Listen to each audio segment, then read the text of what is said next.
Spain بر اعظم Europe کا اہم تاریخی ملک ہے۔ اسپین دنیا بھر میں اپنے مشہور شہروں میڈرڈ، بارسلونا، غرناطہ کے علاوہ تاریخی اعتبار سے مسجد قرطبہ، قصر الزہرا اور الحمرا کے محلات کی وجہ سے جانا پہچانا جاتا ہے۔ اسلامی تاریخ میں اسپین اندلس کے نام سے مشہور ہے، جبکہ سلطنت روما والے اس ملک کو ہسپانیہ کہتے تھے۔ یہ جرمن قوم واندلس سے موسوم ہے۔ اسپین کے قریباً 97% شہری رومن کیتھولک عیسائی ہیں، جو کہ 1978 تک اسپین کا سرکاری مذہب تھا۔ 1978 کے آئین میں یہ واضح کیا گیا کہ آئندہ سے اسپین کا کوئی سرکاری مذہب نہ ہوگا۔ 2007 کے اندازے کے مطابق یہاں قریباً 3 لاکھ مسلمان بھی بستے ہیں۔ معلوم تاریخ کے مطابق قریباً 1000 سال قبل مسیح میں یہاں کیلٹک قبائل آباد ہوئے۔ اس کے بعد مختلف وقتوں میں فونیشیا، یونانی، وینڈلز اور ویسیگوت حکمران رہے۔ 711 عیسوی کو مسلمان سپہ سالار طارق بن زیاد نے بادشاہ روڈرک کو شکست دے کر اسپین پر اسلامی حکومت کا جھنڈا گاڑا تھا۔ اس لڑائی کے دوران طارق بن زیاد کا مشہور تاریخی خطاب، جو اس نے اپنی فوج کے لیے واپسی کا راستہ بند کرتے ہوئے اپنی کشتیاں جلا کر کیا تھا، یہ خطاب رہتی دنیا تک یاد کیا جائے گا۔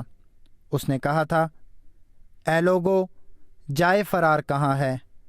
تمہارے پیچھے سمندر ہے اور سامنے دشمن، اور بخدا تمہارے لیے ثابت قدمی اور صبر کے سوا کوئی چارہ نہیں۔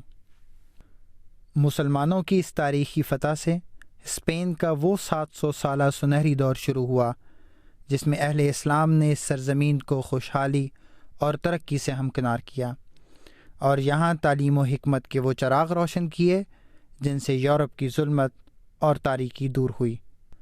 اسپین کی سرزمین اسلام کی علمی تاریخ میں بڑی زرخیز ثابت ہوئی۔ اس کا مقام مردم خیزی میں کسی طرح بھی بغداد اور دمشق کی یونیورسٹیوں سے کم نہیں۔ معروف مستشرق مونٹگومری واٹ اس بارے میں لکھتے ہیں، جب مسلمانوں کی قسمت اپنے عروج پر تھی تو ان کی تعلیمات نے تمام مذاہب کے ماننے والے طلباء کو اپنی جانب متوجہ کر لیا تھا۔ اسپین کے یہودی بطور خاص عرب فکر سے متاثر ہوئے۔ ان میں سے بیشتر نے عربی بولنے والے اساتذہ سے زانو تلمذ طے کیا اور عربی زبان میں کتابیں لکھیں۔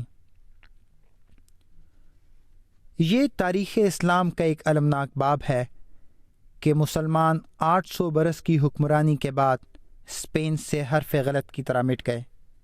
اس کی وجہ مسلمانوں کی باہمی نااتفاقیاں اور عرب و بربر کے اختلافات تھے۔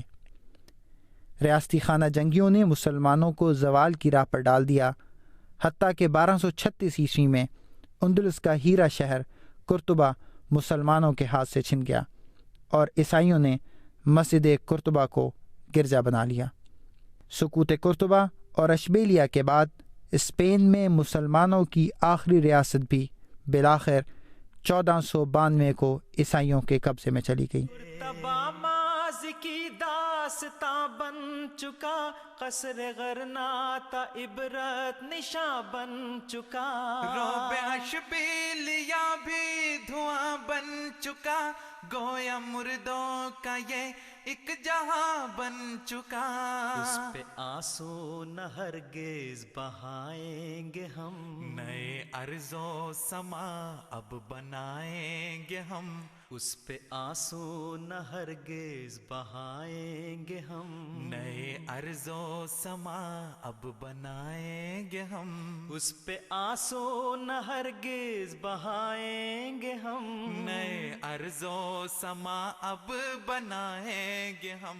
اسپین جو مسلمانوں کی عظمت رفتہ کا امین، مگر اسلامی اسپین کی حکومت کے دردناک زوال کی بے شمار کہانیوں کو اپنے دامن میں سمیٹے ہوئے ہے، اب وہ مسیح محمدی کے ان پروانوں کے لیے اپنے اسی تار تار دامن کو ایک بار پھر کشادہ کرتا ہوا دکھائی دیتا ہے، جو یہاں حکومت یا زمین کو نہیں بلکہ دلوں کو جیتنے کے لیے آ پہنچے ہیں، اور امن کے شہزادے کی قیادت میں وہ آج ہر کریا کریا، بستی بستی یہ نعرہ بلند کرتے ہوئے پھر رہے ہیں، محبت سب کے لیے، نفرت کسی سے نہیں۔ پرچم دین احمد اڑائیں گے ہم، ڈنکا توحید کا اب بجائیں گے ہم، پرچم دین احمد اڑائیں گے ہم، دین احمد کا جو آج سالار ہے، تیر ہاتھوں میں اس کے نہ تلوار ہے۔